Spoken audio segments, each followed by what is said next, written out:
အားလုံးပဲမင်္ဂလာပါတားရဲ့နာမည်ကတော့မင်းသူသားနိုင်ပါတားက ES4E Grade 6မှာတက်နေတဲ့အကြောင်းသားပါတားကတော့ IB အောင်ဝါလို့ IB မှာသင်ခဲ့တဲ့အကြောင်းအရာလေးတွေကို presentation နဲ့ပြန်ပြချင်ပါတယ်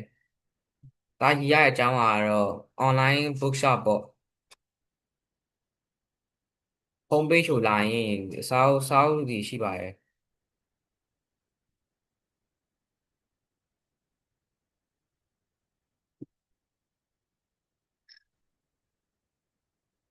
about us မှာဆိုရင်တော့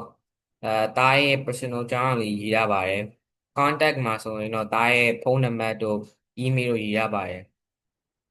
ID book မှာကျတော့ ID နဲ့ပတ်သက်တဲ့စာအုပ်တွေပါ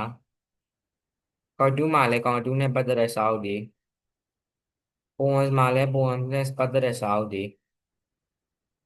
novels မှာလည်း novels နဲ့ပတ်သက်တဲ့စာအုပ်တွေ AI book တွေမှာစေအုပ်နဲ့ပတ်သက်တဲ့စာအုပ်တွေရေးရပါတယ် coding လေးရတော့ coding တွေကတော့ဒါလေးပါ